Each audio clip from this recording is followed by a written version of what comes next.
The second book of Kings, chapter 1. Moab rebelled against Israel after the death of Ahab. Ahaziah fell down through the lattice in his upper room that was in Samaria, and was sick. So he sent messengers, and said to them, Go, inquire of Baal-zebub, the god of Ekron, whether I will recover of this sickness. But the Lord angel said to Elijah the Tishbite, Arise, go up to meet the messengers of the king of Samaria, and tell them, Is it because there is no God in Israel that you go to inquire of Baal-zebub, the god of Ekron? Now therefore the Lord says, You will not come down from the bed where you have gone up, but you will surely die. Then Elijah departed. The messengers returned to him, and he said to them, Why is it that you have returned? They said to him, A man came up to meet us, and said to us, Go, return to the king who sent you, and tell him, The Lord says, Is it because there is no God in Israel that you send to inquire of Baal-zebub,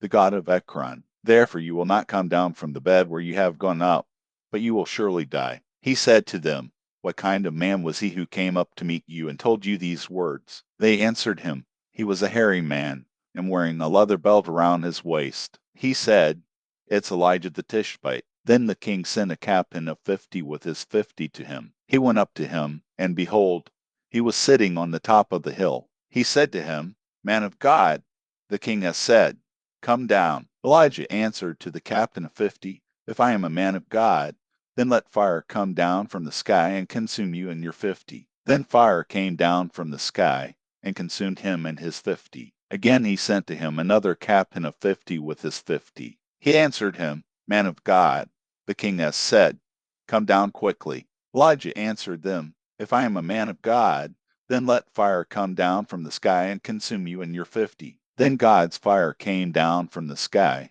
and consumed him and his 50. Again he sent the captain of a third 50 with his 50. The third captain of 50 went up and came and fell on his knees before Elijah and begged him and said to him, Man of God, please let my life and the life of these 50 of your servants be precious in your sight. Behold, fire came down from the sky and consumed the last 2 captains of 50 with their 50s. But now let my life be precious in your sight. The Lord angel said to Elijah, Go down with him. Don't be afraid of him. Then he arose and went down with him to the king. He said to him, The Lord says, Because you have sent messengers to inquire of Baal-zebub, the god of Ekron, is it because there is no God in Israel to inquire of his word? Therefore you will not come down from the bed where you have gone up, but you will surely die. So he died according to the Lord's word which Elijah had spoken. Jehoram began to reign in his place in the 2nd year of Jehoram the son of Jehoshaphat king of Judah, because he had no son. Now the rest of the acts of Ahaziah which he did, aren't they written in the book of the Chronicles of the kings of Israel? 2 Kings, chapter 2. When the Lord was about to take Elijah up by a whirlwind into heaven, Elijah went with Elisha from Gilgal. Elijah said to Elisha, Please wait here, for the Lord has sent me as far as Bethel. Elisha said, As the Lord lives, and as your soul lives, I will not leave you. So they went down to Bethel. The sons of the prophets who were at Bethel came out to Elisha, and said to him, Do you know that the Lord will take away your master from over you today? He said, Yes, I know it. Hold your peace. Elijah said to him, Elisha, please wait here, for the Lord has sent me to Jericho. He said, As the Lord lives, and as your soul lives, I will not leave you. So they came to Jericho. The sons of the prophets who were at Jericho came near to Elisha, and said to him, Do you know that the Lord will take away your master from over you today? He answered, Yes, I know it. Hold your peace. Elijah said to him, Please wait here, for the Lord has sent me to the Jordan. He said, As the Lord lives, and as your soul lives, I will not leave you. Then they both went on. 50 men of the sons of the prophets went and stood opposite them at a distance, and they both stood by the Jordan. Elijah took his mantle, and rolled it up, and struck the waters, and they were divided here and there, so that they both went over on dry ground. When they had gone over, Elijah said to Elisha, Ask what I shall do for you, before I am taken from you. Elisha said, Please let a double portion of your spirit be on me. He said, You have asked a hard thing. If you see me when I am taken from you, it will be so for you. But if not, it will not be so. As they continued on and talked, behold, a chariot of fire and horses of fire separated them, and Elijah went up by a whirlwind into heaven. Elisha saw it, and he cried, my father, the chariots of Israel and its horsemen. He saw him no more. Then he took hold of his own clothes and tore them in two pieces. He also took up Elijah's mantle that fell from him, and went back and stood by the bank of the Jordan. He took Elijah's mantle that fell from him, and struck the waters, and said, Where is the Lord, the God of Elijah? When he also had struck the waters, they were divided apart, and Elisha went over. When the sons of the prophets who were at Jericho facing him saw him, they said, The spirit of Elijah rests on Elisha. They came to meet him, and bowed themselves to the ground before him. They said to him, See now, there are with your servants 50 strong men. Please let them go and seek your master. Perhaps the Lord's Spirit has taken him up, and put him on some mountain or into some valley. He said, Don't send them. When they urged him until he was ashamed, he said, Send them. Therefore they sent 50 men, and they searched for 3 days, but didn't find him. They came back to him while he stayed at Jericho, and he said to them, Didn't I tell you? Don't go. The men of the city said to Elisha, Behold, please, the situation of the city is pleasant, as my Lord sees, but the water is bad, and the land is barren. He said, Bring me a new jar, and put salt in it. Then they brought it to him. He went out to the spring of the waters, and threw salt into it, and said, The Lord says, I have healed these waters. There shall not be from there any more death or barren wasteland. So the waters were healed to this day, according to Elisha's word which he spoke. He went up from there to Bethel. As he was going up by the way, some youths came out of the city and mocked him, and said to him, Go up, you baldy, go up, you baldy. He looked behind him and saw them,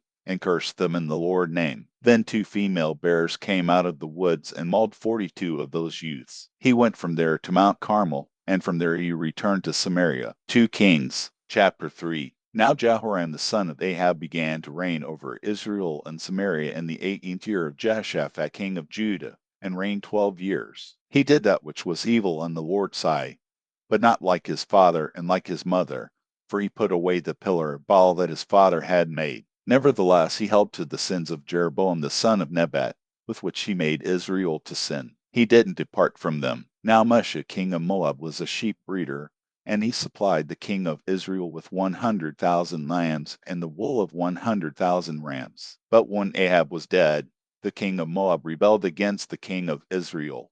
King Jehoram went out of Samaria at that time, and mustered all Israel. He went and sent to Jehoshaphat the king of Judah, saying, The king of Moab has rebelled against me. Will you go with me against Moab to battle? He said, I will go up. I am as you are, my people as your people, my horses as your horses. Then he said, Which way shall we go up? Jehoram answered, The way of the wilderness of Edom. So the king of Israel went with the king of Judah and the king of Edom, and they marched for 7 days along the circuitous route. There was no water for the army or for the animals that followed them. The king of Israel said, Alas, for the Lord has called these 3 kings together to deliver them into the hand of Moab. But Jehoshaphat said, Isn't there a prophet of the Lord here, that we may inquire of the Lord by him? One of the king of Israel's servants answered, Elisha the son of Shaphat, who poured water on the hands of Elijah, is here. Jehoshaphat said, The Lord's word is with him. So the king of Israel and Jehoshaphat and the king of Edom went down to him. Elisha said to the king of Israel, What have I to do with you? Go to the prophets of your father, and to the prophets of your mother. The king of Israel said to him, No, for the Lord has called these 3 kings together to deliver them into the hand of Moab. Elisha said, As the Lord of armies lives, before whom I stand, surely, were it not that I respect the presence of Jehoshaphat the king of Judah, I would not look toward you, nor see you. But now bring me a musician. When the musician played, the Lord's hand came on him. He said, The Lord says, Make this valley full of trenches. For the Lord says, You will not see wind, neither will you see rain, yet the valley will be filled with water, and you will drink, both you and your livestock and your other animals. This is an easy thing in the Lord's sight. He will also deliver the Moabites into your hand. You shall strike every fortified city and every choice city, and shall fell every good tree, and stop all springs of water, and mar every good piece of land with stones. In the morning, about the time of offering the sacrifice, behold, water came by the way of Edom,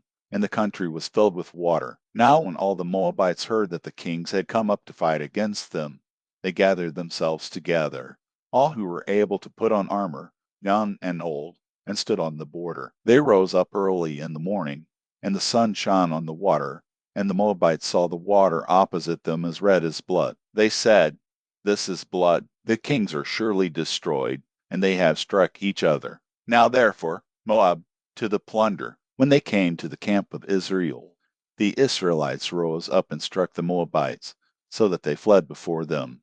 And they went forward into the land, attacking the Moabites. They beat down the cities, and on every good piece of land each man cast his stone, and filled it. They also stopped all the springs of water, and cut down all the good trees, until in Kirhareseth all they left was its stones. However, the men armed with slings went around it and attacked it. When the king of Moab saw that the battle was too severe for him, he took with him 700 men who drew a sword, to break through to the king of Edom, but they could not. Then he took his oldest son, who would have reigned in his place, and offered him for a burnt offering on the wall. There was great wrath against Israel, and they departed from him, and returned to their own land. 2 Kings chapter 4. Now a certain woman of the wives of the sons of the prophets cried out to Elisha, saying, "Your servant my husband is dead. You know that your servant feared the Lord. Now the creditor has come to take for himself my 2 children to be slaves." Elisha said to her, "What should I do for you? Tell me,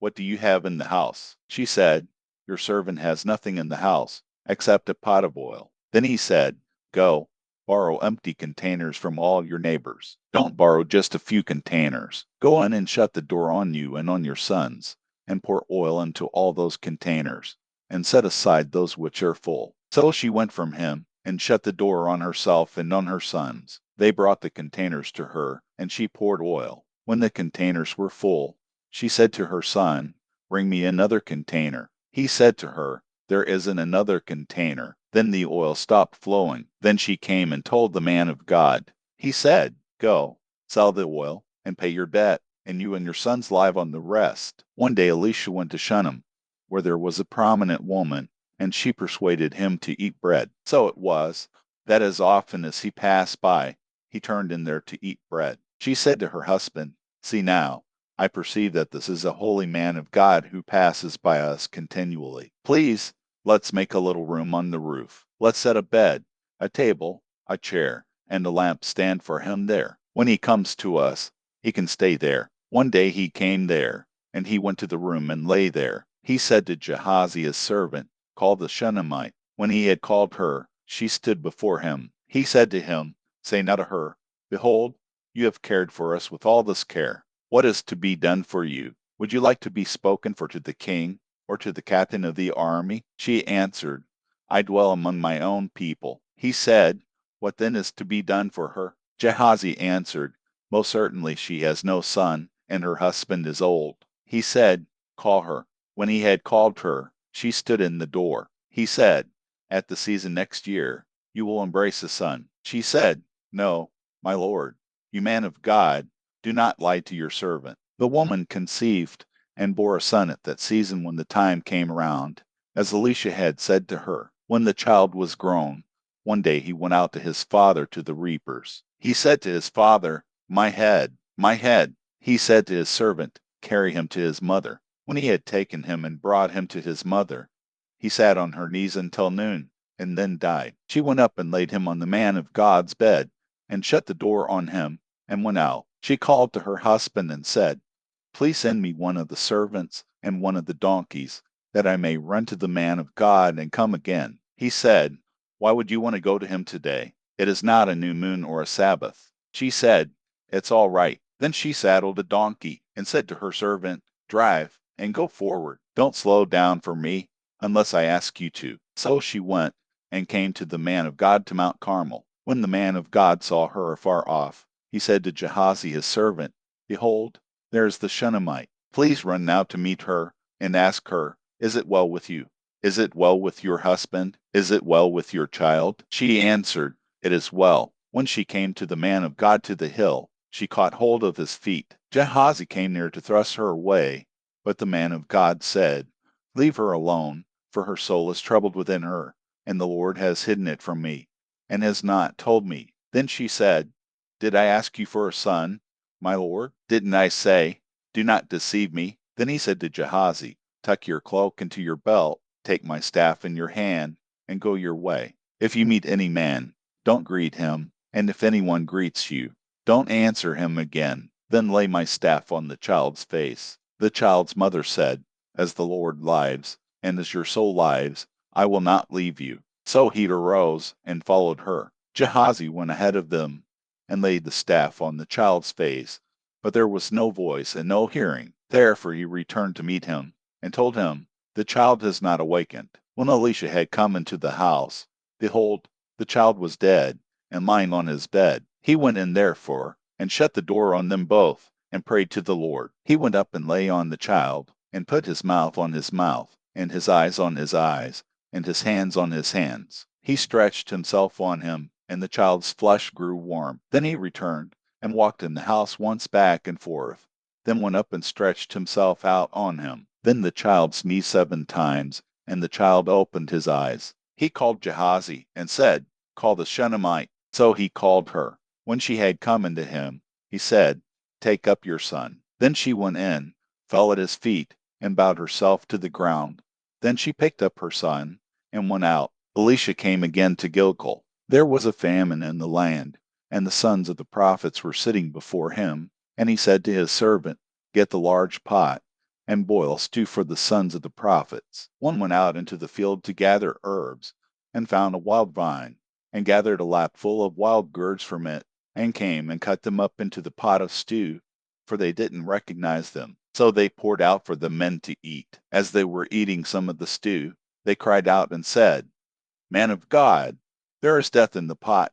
And they could not heat it. But he said, "Then bring meal." He threw it into the pot, and he said, "Serve it to the people, that they may eat." And there was nothing harmful in the pot. A man from Baal-shalsha came, and brought the man of God some bread of the firstfruits, 20 loaves of barley, and fresh ears of grain in his sack. Elisha said, "Give to the people, that they may eat." His servant said, "What? Should I set this before 100 men?" But he said, "Give it to the people, that they may eat, for the Lord says, they will eat, and will have some left over." So he set it before them, and they ate, and had some left over, according to the Lord's word. 2 Kings, chapter 5. Now Naaman, captain of the army of the king of Syria, was a great man with his master, and honorable, because by him the Lord had given victory to Syria. He was also a mighty man of valor, but he was a leper. The Syrians had gone out in bands, and had brought away captive out of the land of Israel a little girl, and she waited on Naaman's wife. She said to her mistress, "I wish that my lord were with the prophet who is in Samaria, then he would heal him of his leprosy." Someone went in and told his lord, saying, "The girl who was from the land of Israel said this." The king of Syria said, "Go now, and I will send a letter to the king of Israel." He departed, and took with him 10 talents of silver, 6,000 pieces of gold, and 10 changes of clothing. He brought the letter to the king of Israel, saying, "Now when this letter has come to you, behold, I have sent Naaman my servant to you, that you may heal him of his leprosy." When the king of Israel had read the letter, he tore his clothes and said, "Am I God, to kill and to make alive, that this man sends to me to heal a man of his leprosy? But please consider and see how he seeks a quarrel against me." It was so, when Elisha the man of God heard that the king of Israel had torn his clothes, that he sent to the king, saying, "Why have you torn your clothes? Let him come now to me, and he shall know that there is a prophet in Israel." So Naaman came with his horses and with his chariots, and stood at the door of the house of Elisha. Elisha sent a messenger to him, saying, "Go and wash in the Jordan 7 times, and your flesh shall come again to you, and you shall be clean." But Naaman was angry, and went away, and said, "Behold,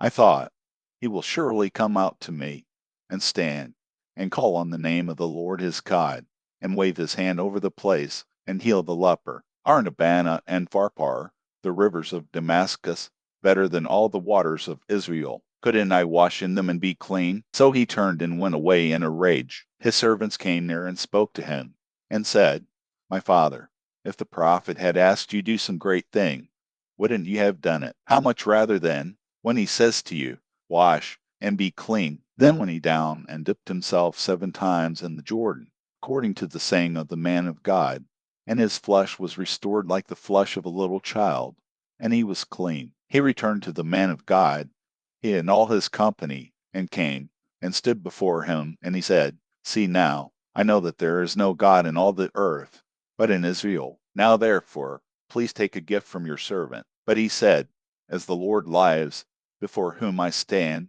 I will receive none. He urged him to take it, but he refused. Naaman said, If not, then please let 2 mules load of earth be given to your servant, for your servant will from now on offer neither burnt offering nor sacrifice to other gods, but to the Lord. In this thing may the Lord pardon your servant, when my master goes into the house of Rimmon to worship there, and he leans on my hand, and I bow myself in the house of Rimmon. When I bow myself in the house of Rimmon, may the Lord pardon your servant in this thing. He said to him, Go in peace. So he departed from him a little way. But Gehazi, the servant of Elisha the man of God, said, Behold, my master has spared this Naaman the Syrian, and not receiving at his hands that which he brought. As the Lord lives, I will run after him, and take something from him. So Gehazi followed after Naaman. When Naaman saw one running after him, he came down from the chariot to meet him, and said, Is all well? He said, All is well. My master has sent me, saying, Behold, even now 2 young men of the sons of the prophets have come to me from the hill country of Ephraim. Please give them a talent of silver and 2 changes of clothing. Naaman said, Be pleased to take 2 talents. He urged him, and bound 2 talents of silver in 2 bags, with 2 changes of clothing, and laid them on 2 of his servants, and they carried them before him. When he came to the hill, he took them from their hand, and stored them in the house. Then he let the men go, and they departed. But he went in, and stood before his master. Elisha said to him, Where did you come from? Gehazi. He said, Your servant went nowhere. He said to him, Didn't my heart go with you when the man turned from his chariot to meet you? Is it a time to receive money, and to receive garments, and olive groves, and vineyards, and sheep and cattle, and male servants and female servants? Therefore the leprosy of Naaman will cling to you and to your offspring forever. He went out from his presence a leper,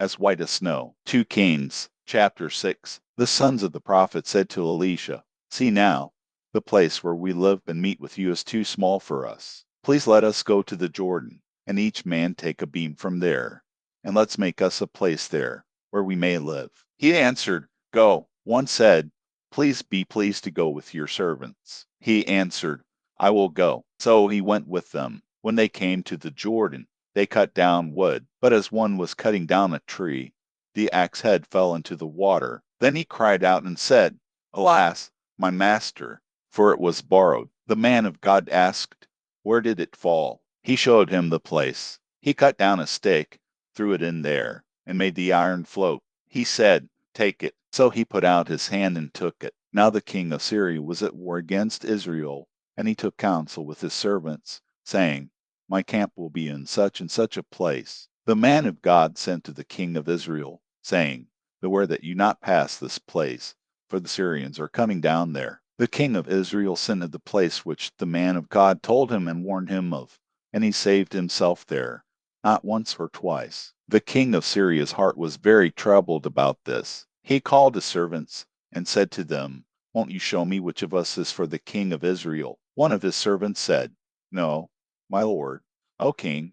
But Elisha, the prophet who was in Israel, tells the king of Israel the words that you speak in your bedroom. He said, Go and see where he is, that I may send and get him. He was told, Behold, he is in Dothan. Therefore he sent horses, chariots, and a great army there. They came by night and surrounded the city. When the servant of the man of God had risen early and gone out, behold, an army with horses and chariots was around the city. His servant said to him, Alas, my master, what shall we do? He answered, Don't be afraid, for those who are with us are more than those who are with them. Elisha prayed and said, Lord, please open his eyes, that he may see. The Lord opened the young man's eyes, and he saw, and behold, the mountain was full of horses and chariots of fire round Elisha. When they came down to him, Elisha prayed to the Lord, and said, please strike this people with blindness?" He struck them with blindness according to Elisha's word. Elisha said to them, "This is not the way, neither is this the city. Follow me, and I will bring you to the man whom you seek." He led them to Samaria. When they had come into Samaria, Elisha said, "Lord, open these men's eyes, that they may see." The Lord opened their eyes, and they saw, and behold, they were in the middle of Samaria. The king of Israel said to Elisha, when he saw them, "My father, shall I strike them? Shall I strike them?" He answered, "You shall not strike them. Would you strike those whom you have taken captive with your sword and with your bow? Set bread and water before them, that they may eat and drink, then go to their master." He prepared a great feast for them. After they ate and drank, he sent them away, and they went to their master. So the bands of Syria stopped raiding the land of Israel. After this, Ben-Hadad king of Syria gathered all his army and went up and besieged Samaria. There was a great famine in Samaria. Behold, they besieged it until a donkey's head was sold for 80 pieces of silver, and the fourth part of a cab of does dung for 5 pieces of silver. As the king of Israel was passing by on the wall, a woman cried to him, saying, "Help, my lord." "O king," he said, "if the Lord doesn't help you, where could I get help for you? From the threshing floor, or from the wine press?" Then the king asked her, "What is your problem?" She answered, "This woman said to me, 'Give your son, that we may eat him today, and we will eat my son tomorrow.' So we boiled my son and ate him, and I said to her on the next day, 'Give up your son, that we may eat him,' and she has hidden her son." When the king heard the words of the woman, he tore his clothes. Now he was passing by on the wall, and the people looked, and behold, he had sackcloth underneath on his body. Then he said, "God do so to me, and more also, if the head of Elisha the son of Shaphat stays on him today." But Elisha was sitting in his house, and the elders were sitting with him. Then the king sent a man from before him, but before the messenger came to him, he said to the elders, "Do you see how the son of the murderer has sent to take away my head? Behold, when the messenger comes,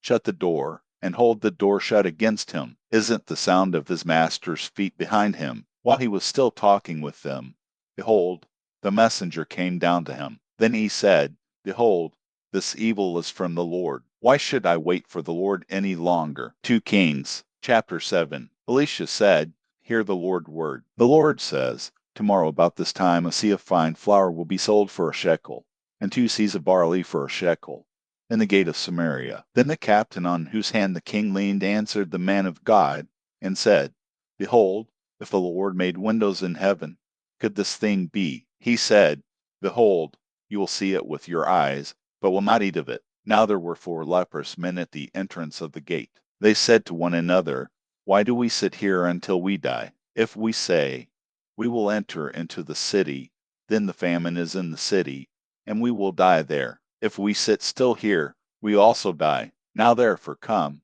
and let's surrender to the army of the Syrians. If they save us alive, we will live, and if they kill us, we will only die." They rose up in the twilight to go to the camp of the Syrians. When they had come to the outermost part of the camp of the Syrians, behold, no man was there, for the Lord had made the army of the Syrians to hear the sound of chariots and the sound of horses, even the noise of a great army. And they said to one another, "Behold, the king of Israel has hired against us the kings of the Hittites and the kings of the Egyptians to attack us." Therefore they arose and fled in the twilight, and left their tents, their horses, and their donkeys, even the camp as it was, and fled for their life. When these lepers came to the outermost part of the camp, they went into one tent, and ate and drank, then carried away silver, gold, and clothing, and went and hid it. Then they came back, and entered into another tent, and carried things from there also, and went and hid them. Then they said to one another, "We aren't doing right. Today is a day of good news, and we keep silent. If we wait until the morning light, punishment will overtake us. Now therefore come, let's go and tell the king's household." So they came and called to the city gatekeepers, and they told them, "We came to the camp of the Syrians, and behold, there was no man there, not even a man's voice, but the horses tied, and the donkeys tied, and the tents as they were." Then the gatekeepers called out and told it to the king's household within. The king arose in the night, and said to his servants, I will now show you what the Syrians have done to us. They know that we are hungry. Therefore they have gone out of the camp to hide themselves in the field, saying, when they come out of the city, we shall take them alive, and get into the city. One of his servants answered, please let some people take 5 of the horses that remain, which are left in the city. Behold, they are like all the multitude of Israel who are left in it. Behold, they are like all the multitude of Israel who are consumed. Let's send and see. Therefore they took 2 chariots with horses, and the king sent them out to the Syrian army, saying, go and see. They went after them to the Jordan, and behold, all the path was full of garments and equipment which the Syrians had cast away in their haste. The messengers returned and told the king. The people went out and plundered the camp of the Syrians. So a seah of fine flour was sold for a shekel, and 2 measures of barley for a shekel, according to the Lord's word. The king had appointed the captain on whose hand he leaned to be in charge of the gate, and the people trampled over him in the gate, and he died as the man of God had said, who spoke when the king came down to him. It happened as the man of God had spoken to the king, saying, 2 seahs of barley for a shekel, and a seah of fine flour for a shekel, shall be tomorrow about this time in the gate of Samaria. And that captain answered the man of God, and said, now, behold, if the Lord made windows in heaven, might such a thing be? And he said, behold, you will see it with your eyes, but will not eat of it. It happened like that to him, for the people trampled over him in the gate, and he died. 2 Kings, chapter 8. Now Elisha had spoken to the woman whose son he had restored to life, saying, arise, and go, you and your household, and stay for a while wherever you can, for the Lord has called for a famine. It will also come on the land for 7 years. The woman arose, and did according to the man of God's word. She went with her household, and lived in the land of the Philistines for 7 years. At the end of 7 years, the woman returned from the land of the Philistines. Then she went out to beg the king for her house and for her land. Now the king was talking with Gehazi, the servant of the man of God, saying, please tell me all the great things that Elisha has done. As he was telling the king how he had restored to life him who was dead, behold, the woman whose son he had restored to life begged the king for her house and for her land. Gehazi said, my lord, O king, this is the woman, and this is her son, whom Elisha restored to life. When the king asked the woman, she told him. So the king appointed to her a certain officer, saying, restore all that was hers, and all the fruits of the field since the day that she left the land, even until now. Elisha came to Damascus, and Ben-Hadad the king of Syria was sick. He was told, the man of God has come here. The king said to Hazael, take a present in your hand, and go meet the man of God, and inquire the Lord by him, saying, will I recover from this sickness? So Hazael went to meet him, and took a present with him, even of every good thing of Damascus, 40 camels burden, and came and stood before him, and said, your son Ben-Hadad king of Syria has sent me to you, saying, will I recover from this sickness? Elisha said to him, go, tell him, you will surely recover. However, the Lord has shown me that he will surely die. He settled his gaze steadfastly on him, until he was ashamed. Then the man of God wept. Hazael said, why do you weep, my lord? He answered, because I know the evil that you will do to the children of Israel. You will set their strongholds on fire, and you will kill their young men with the sword, and will dash their little ones in pieces, and rip up their pregnant women. Hazael said, but what is your servant, who is but a dog, that he could do this great thing? Elisha answered, the Lord has shown me that you will be king over Syria. Then he departed from Elisha, and came to his master, who said to him, what did Elisha say to you? He answered, he told me that you would surely recover. On the next day, he took a thick cloth, dipped it in water, and spread it on the king's face, so that he died. Then Hazael reigned in his place. In the 5th year of Joram the son of Ahab king of Israel, Jehoshaphat being king of Judah then, Jehoram the son of Jehoshaphat king of Judah began to reign. He was 32 years old when he began to reign. He reigned 8 years in Jerusalem. He walked in the way of the kings of Israel, as did Ahab's house, for he married Ahab's daughter. He did that which was evil in the Lord's sight. However, the Lord would not destroy Judah, for David his servant's sake, as he promised him to give to him a lamp for his children always. In his days Edom revolted from under the hand of Judah, and made a king over themselves. Then Joram crossed over to Zer, and all his chariots with him.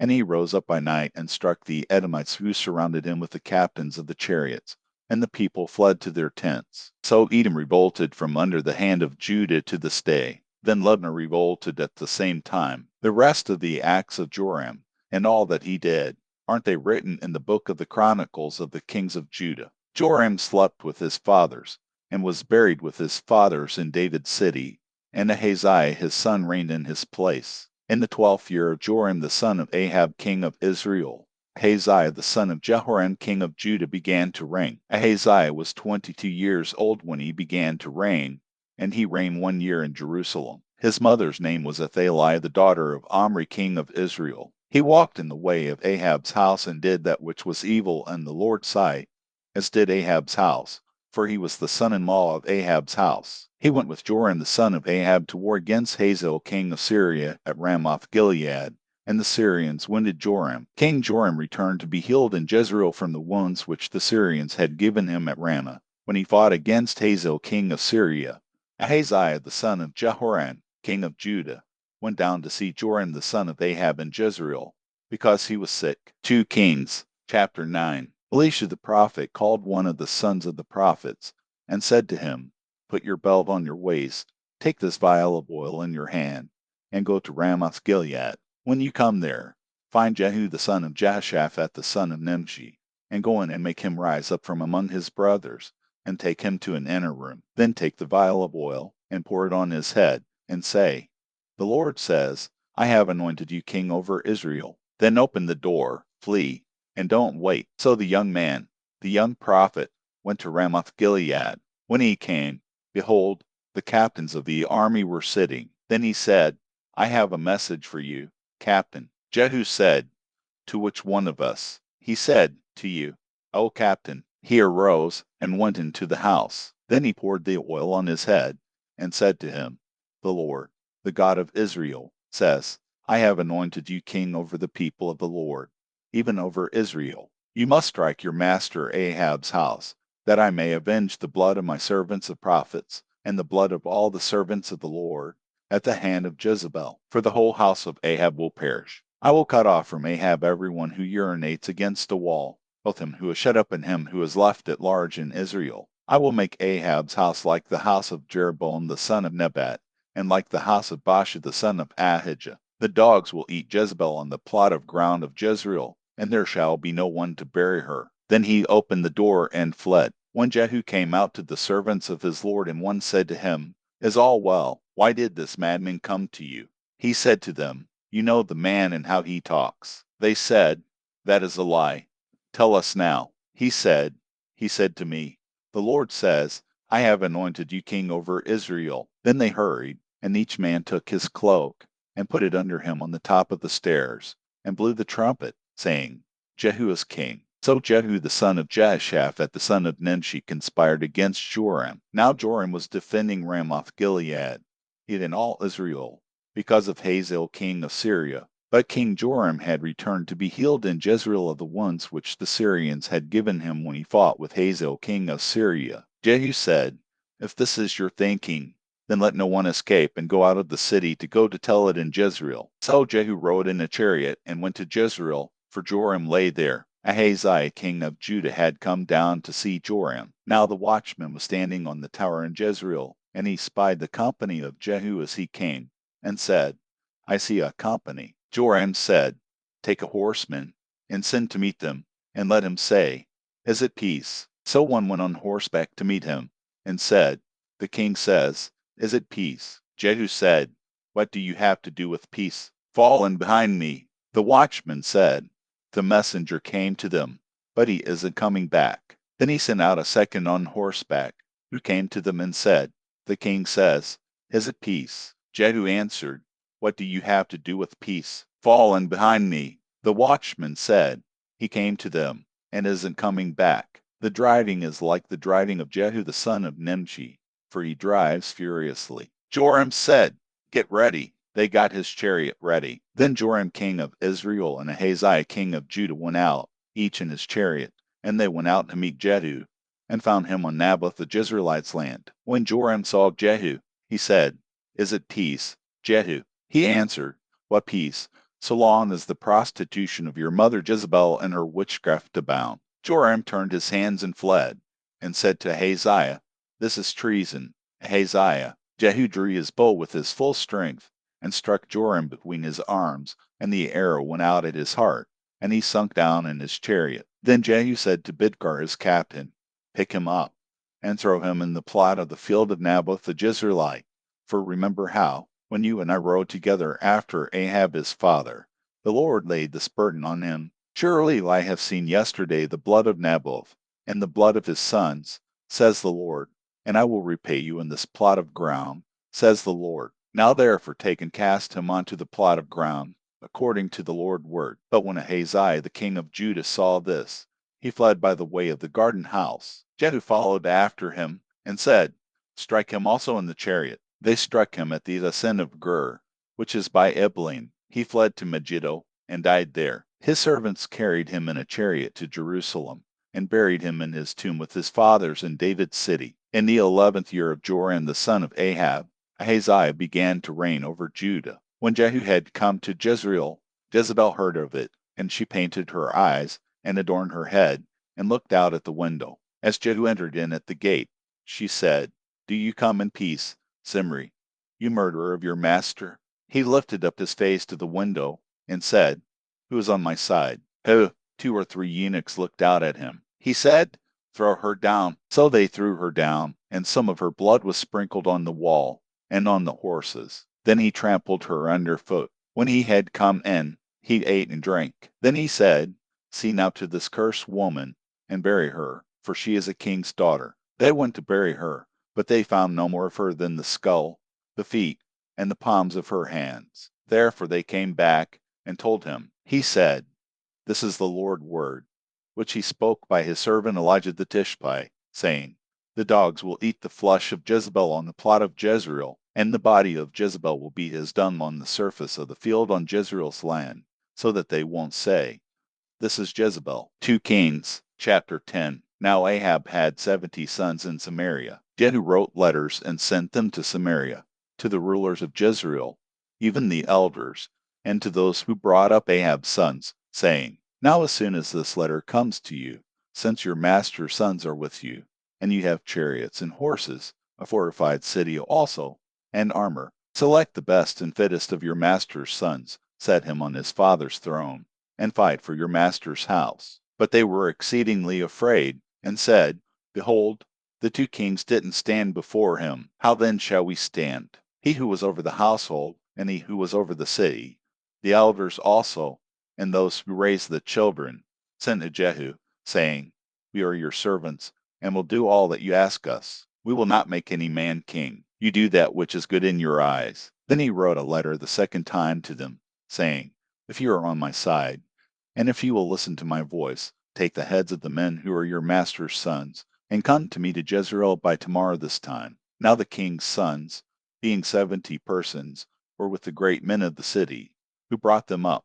When the letter came to them, they took the king's sons and killed them, even 70 people, and put their heads in baskets, and sent them to him to Jezreel. A messenger came and told him, They have brought the heads of the king's sons. He said, Lay them in 2 heaps at the entrance of the gate until the morning. In the morning he went out and stood, and said to all the people, You are righteous. Behold, I conspired against my master, and killed him. But who killed all these? Know now that nothing will fall to the earth of the Lord's word, which the Lord spoke concerning Ahab's house. For the Lord has done that which he spoke by his servant Elijah. So Jehu struck all that remained of Ahab's house in Jezreel, with all his great men, his familiar friends, and his priests, until he left him no one remaining. He arose and departed, and went to Samaria. As he was at the shearing house of the shepherds on the way, Jehu met with the brothers of Ahaziah king of Judah, and said, Who are you? They answered, We are the brothers of Ahaziah. We are going down to greet the children of the king and the children of the queen. He said, Take them alive. They took them alive, and killed them at the pit of the shearing house, even 42 men. He didn't leave any of them. When he had departed from there, he met Jehonadab the son of Rechab coming to meet him. He greeted him, and said to him, Is your heart right, as my heart is with your heart? Jehonadab answered, It is. If it is, give me your hand. He gave him his hand, and he took him up to him into the chariot. He said, Come with me, and see my zeal for the Lord. So they made him ride in his chariot. When he came to Samaria, he struck all who remained to Ahab in Samaria, until he had destroyed them, according to the Lord's word which he spoke to Elijah. Jehu gathered all the people together, and said to them, Ahab served Baal a little, but Jehu will serve him much. Now therefore call to me all the prophets of Baal, all of his worshippers, and all of his priests. Let no one be absent, for I have a great sacrifice to Baal. Whoever is absent, he shall not live. But Jehu did deceptively, intending to destroy the worshippers of Baal. Jehu said, Sanctify a solemn assembly for Baal. So they proclaimed it. Jehu sent through all Israel, and all the worshippers of Baal came, so that there was not a man left that didn't come. They came into the house of Baal, and the house of Baal was filled from one end to another. He said to him who kept the wardrobe, Bring out robes for all the worshippers of Baal. So he brought robes out to them. Jehu went with Jehonadab the son of Rechab into the house of Baal. Then he said to the worshippers of Baal, Search, and see that none of the servants of the Lord are here with you, but only the worshippers of Baal. So they went in to offer sacrifices and burnt offerings. Now Jehu had appointed for himself 80 men outside, and said, If any of the men whom I bring into your hands escape, he who lets him go, his life shall be for the life of him. As soon as he had finished offering the burnt offering, Jehu said to the guard and to the captains, Go in and kill them, let no one escape. So they struck them with the edge of the sword. The guard and the captains threw the bodies out, and went to the inner shrine of the house of Baal. They brought out the pillars that were in the house of Baal and burned them. They broke down the pillar of Baal, and broke down the house of Baal, and made it a latrine, to this day. Thus Jehu destroyed Baal out of Israel. However, Jehu didn't depart from the sins of Jeroboam the son of Nebat, with which he made Israel to sin the golden calves that were in Bethel and that were in Dan. The Lord said to Jehu, Because ye have done well in executing that which is right in my eyes, and have done to Ahab's house according to all that was in my heart, your descendants shall sit on the throne of Israel to the 4th generation. But Jehu took no heed to walk in the law of the Lord, the God of Israel, with all his heart. He didn't depart from the sins of Jeroboam, with which he made Israel to sin. In those days the Lord began to cut away parts of Israel, and Hazael struck them in all the borders of Israel, from the Jordan eastward, all the land of Gilead, the Gadites, and the Reubenites, and the Manassites, from Aroer, which is by the valley of the Arnon, even Gilead and Bashan. Now the rest of the acts of Jehu, and all that he did, and all his might, aren't they written in the book of the Chronicles of the kings of Israel? Jehu slept with his fathers, and they buried him in Samaria. Jehoahaz his son reigned in his place.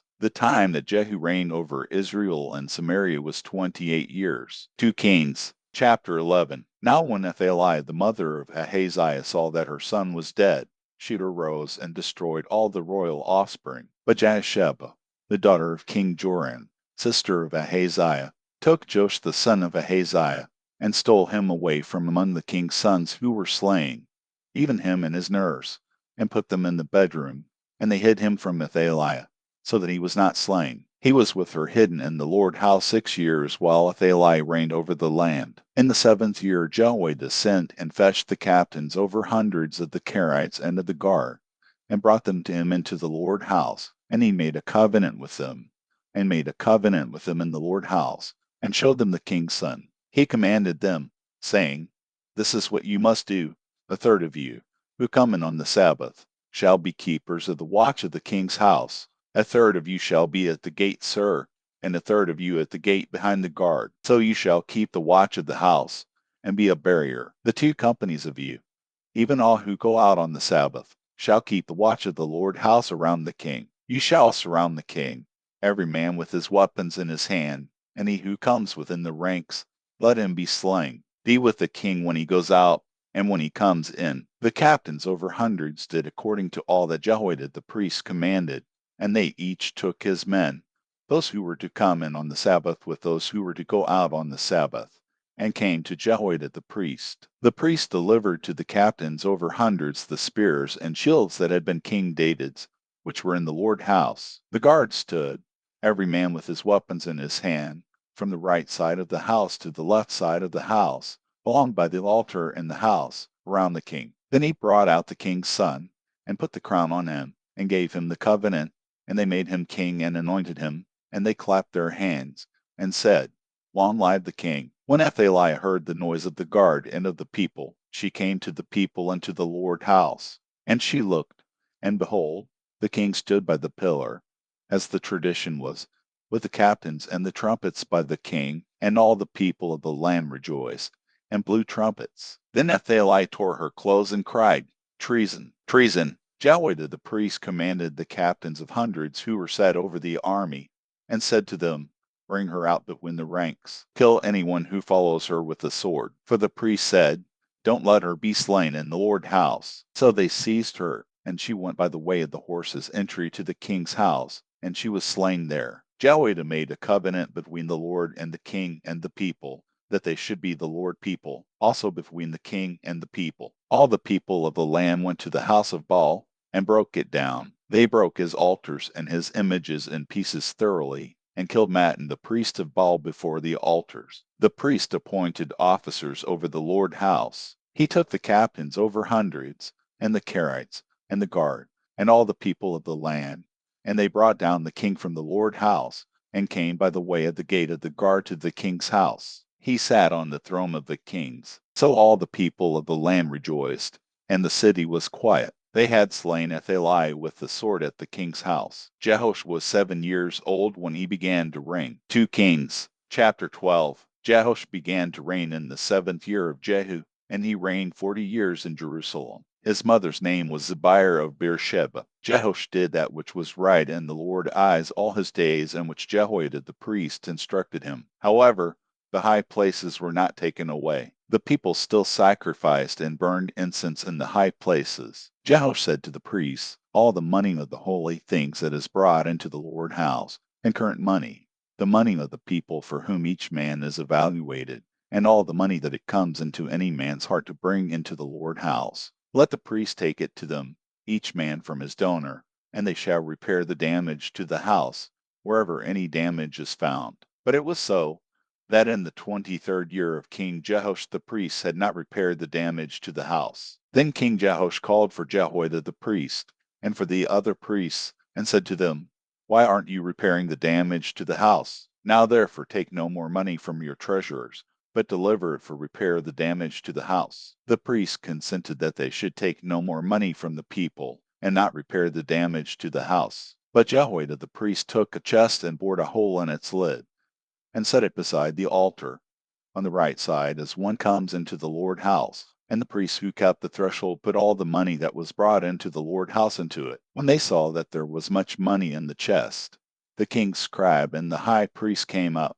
and they put it in bags, and counted the money that was found in the Lord's house. They gave the money that was weighed out into the hands of those who did the work, who had the oversight of the Lord's house, and they paid it out to the carpenters and the builders who worked on the Lord's house, and to the masons and the stone cutters, and for buying timber and cut stone to repair the damage to the Lord's house, and for all that was laid out for the house to repair it. But there were not made for the Lord's house cups of silver, snuffers, basins, trumpets, any vessels of gold or vessels of silver, of the money that was brought into the Lord's house. For they gave that to those who did the work, and repaired the Lord's house with it. Moreover, they didn't demand an accounting from the men into whose hand they delivered the money to give to those who did the work, for they dealt faithfully. The money for the trespass offerings and the money for the sin offerings was not brought into the Lord's house. It was the priests. Then Hazael king of Syria went up and fought against Gath, and took it.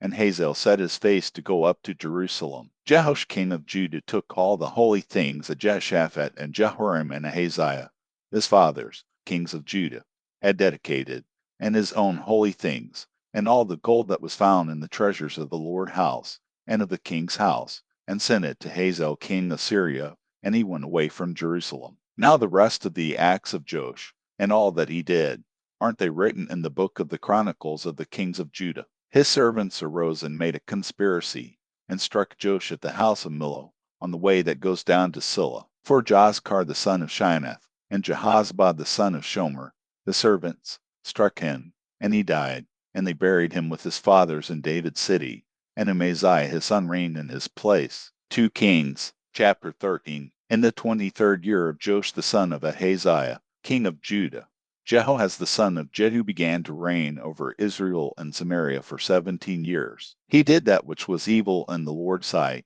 and followed the sins of Jeroboam the son of Nebat, with which he made Israel to sin. He didn't depart from it. The Lord's anger burned against Israel, and he delivered them into the hand of Hazael king of Syria, and into the hand of Benhadad the son of Hazael, continually. Jehoahaz begged the Lord, and the Lord listened to him, for he saw the oppression of Israel, how the king of Syria oppressed them. The Lord gave Israel a savior, so that they went out from under the hand of the Syrians, and the children of Israel lived in their tents as before. Nevertheless, they didn't depart from the sins of the house of Jeroboam, with which he made Israel to sin, but walked in them. And the Asher also remained in Samaria, for he didn't leave to Jehoahaz of the people any more than 50 horsemen, and 10 chariots, and 10,000 footmen, for the king of Syria destroyed them and made them like the dust in threshing. Now the rest of the acts of Jehoahaz, and all that he did, and his might, aren't they written in the book of the Chronicles of the kings of Israel? Jehoahaz slept with his fathers, and they buried him in Samaria, and Joash his son reigned in his place. In the 37th year of Joash king of Judah, Jehoash the son of Jehoahaz began to reign over Israel and Samaria for 16 years. He did that which was evil in the Lord's sight. He didn't depart from all the sins of Jeroboam the son of Nebat, with which he made Israel to sin, but he walked in them. Now the rest of the acts of Joash, and all that he did, and his might with which he fought against Amaziah king of Judah, aren't they written in the book of the Chronicles of the kings of Israel? Joash slept with his fathers, and Jeroboam sat on his throne. Joash was buried in Samaria with the kings of Israel. Now Elisha became sick with the illness of which he died, and Joash the king of Israel came down to him, and wept over him, and said, my father, the chariots of Israel and its horsemen. Elisha said to him, take bow and arrows, and he took bow and arrows for himself. He said to the king of Israel, put your hand on the bow, and he put his hand on it. Elisha laid his hands on the king's hands. He said, open the window eastward, and he opened it. Then Elisha said, shoot, and he shot. He said, the Lord arrow of victory, even the arrow of victory over Syria, for you will strike the Syrians in effect until ye have consumed them. He said, take the arrows, and he took them. He said to the king of Israel, strike the ground, and he struck 3 times, and stopped. The man of God was angry with him, and said, you should have struck 5 or 6 times. Then you would have struck Syria until you had consumed it. But now you will strike Syria just 3 times. Elisha died, and they buried him. Now the bands of the Moabites invaded the land at the coming in of the year. As they were burying a man, behold, they saw a band of raiders, and they threw the man into Elisha's tomb. As soon as the man touched Elisha's bones, he revived and stood up on his feet. Hazael king of Syria oppressed Israel all the days of Jehoahaz, but the Lord was gracious to them, and had compassion on them, and favored them because of his covenant with Abraham, Isaac, and Jacob, and would not destroy them, and he didn't cast them from his presence as yet. Hazael king of Syria died, and Benhadad his son reigned in his place. Jehoash the son of Jehoahaz took again out of the hand of Benhadad the son of Hazael the cities which he had taken out of the hand of Jehoahaz his father by war. Joash struck him 3 times, and recovered the cities of Israel. 2 Kings, chapter 14. In the 2nd year of Joash, son of Joahaz, king of Israel, Amaziah the son of Joash king of Judah began to reign. He was 25 years old when he began to reign, and he reigned 29 years in Jerusalem. His mother's name was Jehoaddan of Jerusalem. He did that which was right in the Lord's eyes, yet not like David his father. He did according to all that Joash his father had done. However, the high places were not taken away. The people still sacrificed and burned incense in the high places. As soon as the kingdom was established in his hand, he killed his servants who had slain the king his father, but the children of the murderers he didn't put to death, according to that which is written in the book of the law of Moses, as the Lord commanded, saying, the fathers shall not be put to death for the children, nor the children be put to death for the fathers, but every man shall die for his own sin. He killed 10,000 Edomites in the valley of Salt, and took Selah by war, and called its name Joktheel to this day. Then Amaziah sent messengers to Jehoash, the son of Jehoahaz, son of Jehu, king of Israel, saying, Come, let's look one another in the face. Jehoash the king of Israel sent to Amaziah king of Judah, saying, The thistle that was in Lebanon sent to the cedar that was in Lebanon, saying, Give your daughter to my son as wife. Then a wild animal that was in Lebanon passed by, and trampled down the thistle. You have indeed struck Edom, and your heart has lifted you up. Enjoy the glory of it, and stay at home, for why should you meddle to your harm, that you fall, even you, and Judah with you? But Amaziah would not listen. So Jehoash king of Israel went up, and he and Amaziah king of Judah looked one another in the face at Beth Shemesh, which belongs to Judah. Judah was defeated by Israel, and each man fled to his tent. Jehoash king of Israel took Amaziah king of Judah, the son of Jehoash the son of Ahaziah, at Beth Shemesh, and came to Jerusalem, then broke down the wall of Jerusalem from the gate of Ephraim to the corner gate, 400 cubits. He took all the gold and silver and all the vessels that were found in the Lord's house and in the treasures of the king's house, the hostages also, and returned to Samaria. Now the rest of the acts of Jehoash which he did, and his might, and how he fought with Amaziah king of Judah, aren't they written in the book of the chronicles of the kings of Israel? Jehoash slept with his fathers, and was buried in Samaria with the kings of Israel, and Jeroboam his son reigned in his place. Amaziah the son of Joash king of Judah lived after the death of Jehoash son of Jehoahaz king of Israel 15 years. Now the rest of the acts of Amaziah, aren't they written in the book of the chronicles of the kings of Judah? They made a conspiracy against him in Jerusalem, and he fled to Lachish. But they sent after him to Lachish and killed him there. They brought him on horses, and he was buried at Jerusalem with his fathers in David's city. All the people of Judah took Azariah, who was 16 years old, and made him king in the place of his father Amaziah. He built Elath and restored it to Judah. After that the king slept with his fathers. In the 15th year of Amaziah the son of Joash king of Judah, Jeroboam the son of Joash king of Israel began to reign in Samaria for 41 years. He did that which was evil in the Lord's sight. He didn't depart from all the sins of Jeroboam the son of Nebat, with which he made Israel to sin. He restored the border of Israel from the entrance of Haneph to the sea of the Arabah, according to the Lord, the God of Israel's word, which he spoke by his servant Jonah the son of Amittai, the prophet, who was from Gath-hepher. For the Lord saw the affliction of Israel, that it was very bitter for all, slave and free, and there was no helper for Israel. The Lord didn't say that he would blot out the name of Israel from under the sky, but he saved them by the hand of Jeroboam the son of Joash. Now the rest of the acts of Jeroboam, and all that he did, and his might, how he fought, and how he recovered Damascus and Hamath, which had belonged to Judah, for Israel, aren't they written in the book of the chronicles of the kings of Israel? Jeroboam slept with his fathers, even with the kings of Israel, and Zechariah his son reigned in his place. 2 Kings, chapter 15. In the 27th year of Jeroboam king of Israel, Azariah son of Amaziah king of Judah began to reign. He was 16 years old when he began to reign, and he reigned 52 years in Jerusalem. His mother's name was Jecholiah of Jerusalem. He did that which was right in the Lord's eyes, according to all that his father Amaziah had done. However, the high places were not taken away. The people still sacrificed and burned incense in the high places. The Lord struck the king, so that he was a leper to the day of his death, and lived in a separate house. Jotham, the king's son, was over the household, judging the people of the land. Now the rest of the acts of Azariah, and all that he did, aren't they written in the book of the chronicles of the kings of Judah?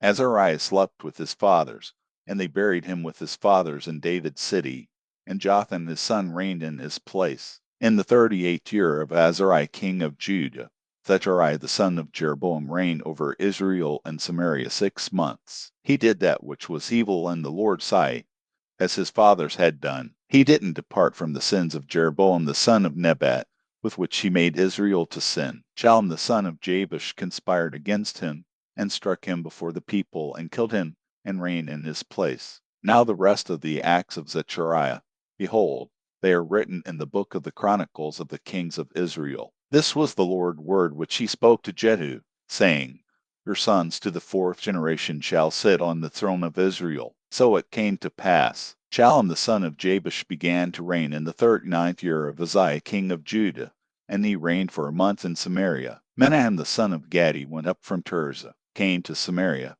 struck Shallum the son of Jabesh in Samaria, killed him, and reigned in his place. Now the rest of the acts of Shallum, and his conspiracy which he made, behold, they are written in the book of the Chronicles of the kings of Israel. Then Menahem attacked Tifsa and all who were in it and its border areas from Tirzah. He attacked it because they didn't open their gates to him, and he ripped up all their women who were with child. In the 39th year of Azariah king of Judah, Menahem the son of Gadi began to reign over Israel for 10 years in Samaria. He did that which was evil in the Lord's sight. He didn't depart all his days from the sins of Jeroboam the son of Nebat, with which he made Israel to sin. Paul the king of Assyria came against the land, and Menahem gave Paul 1,000 talents of silver, that his hand might be with him to confirm the kingdom in his hand. Menahem exacted the money from Israel, even from all the mighty men of wealth, from each man 50 shekels of silver, to give to the king of Assyria. So the king of Assyria turned back,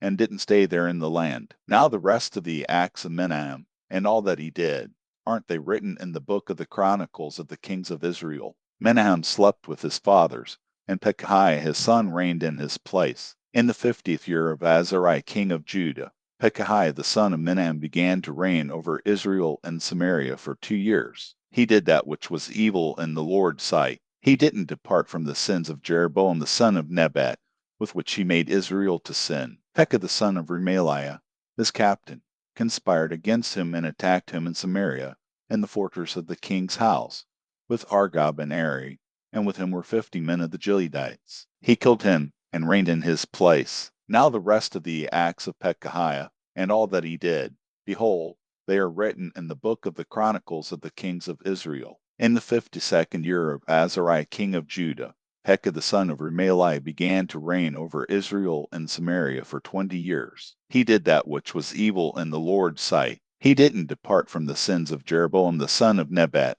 with which he made Israel to sin. In the days of Pekah king of Israel, Tiglath-Pileser king of Assyria came and took Ijon, Abel Beth-Maachah, Jano, Kedesh, Hazer, Gilead, and Galilee, all the land of Naphtali, and he carried them captive to Assyria. Hoshea the son of Elah made a conspiracy against Pekah the son of Remaliah, attacked him, killed him, and reigned in his place, in the 20th year of Jotham the son of Uzziah. Now the rest of the acts of Pekah, and all that he did, behold, they are written in the book of the Chronicles of the kings of Israel. In the 2nd year of Pekah the son of Remaliah king of Israel, Jotham the son of Uzziah king of Judah began to reign. He was 25 years old when he began to reign, and he reigned 16 years in Jerusalem. His mother's name was Jerusha the daughter of Zadok. He did that which was right in the Lord's eyes. He did according to all that his father Uzziah had done. However, the high places were not taken away. The people still sacrificed and burned incense in the high places. He built the upper gate of the Lord's house. Now the rest of the acts of Jotham,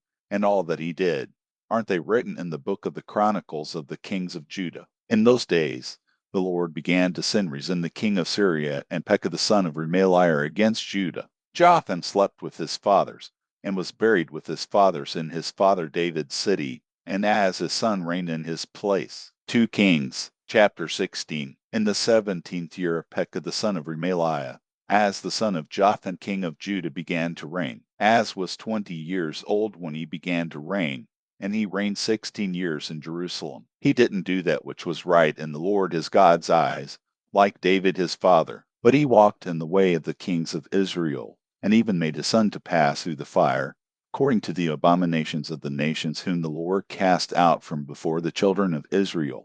He sacrificed and burned incense in the high places, on the hills, and under every green tree. Then Rezin king of Syria and Pekah son of Remaliah king of Israel came up to Jerusalem to wage war. They besieged Ahaz, but could not overcome him. At that time Rezin king of Syria recovered Elath to Syria, and drove the Jews from Elath, and the Syrians came to Elath, and lived there to this day. So Ahaz sent messengers to Tiglath-Pileser king of Assyria, saying, I am your servant and your son. Come up and save me out of the hand of the king of Syria and out of the hand of the king of Israel, who rise up against me. Ahaz took the silver and gold that was found in the Lord's house, and in the treasures of the king's house, and sent it for a present to the king of Assyria. The king of Assyria listened to him, and the king of Assyria went up against Damascus and took it, and carried its people captive to Kir, and killed Rezin. King Ahaz went to Damascus to meet Tiglath-Pileser, king of Assyria, and saw the altar that was at Damascus. And King Ahaz sent to Urijah the priest a drawing of the altar and plans to build it. Urijah the priest built an altar, according to all that King Ahaz had sent from Damascus.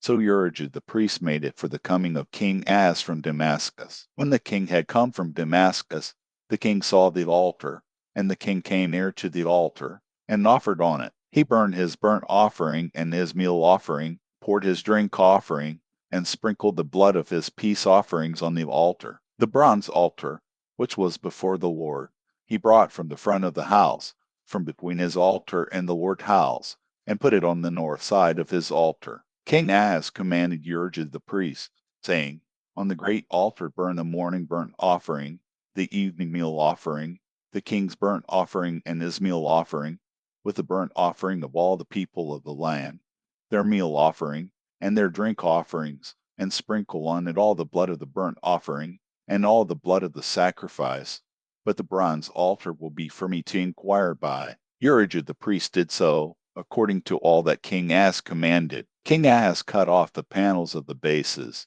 and removed the basin from off them, and took down the seat from off the bronze oxen that were under it, and put it on a pavement of stone. He removed the covered way for the Sabbath that they had built in the house, and the king's outer entrance to the Lord's house, because of the king of Assyria. Now the rest of the acts of Ahaz which he did, aren't they written in the book of the Chronicles of the kings of Judah? Ahaz slept with his fathers, and was buried with his fathers in David's city, and Hezekiah his son reigned in his place. 2 Kings, chapter 17. In the 12th year of Ahaz king of Judah, Hoshea the son of Elah began to reign in Samaria over Israel for 9 years. He did that which was evil in the Lord's sight, yet not as the kings of Israel who were before him. Shalmaneser king of Assyria came up against him, and Hoshea became his servant, and brought him tribute.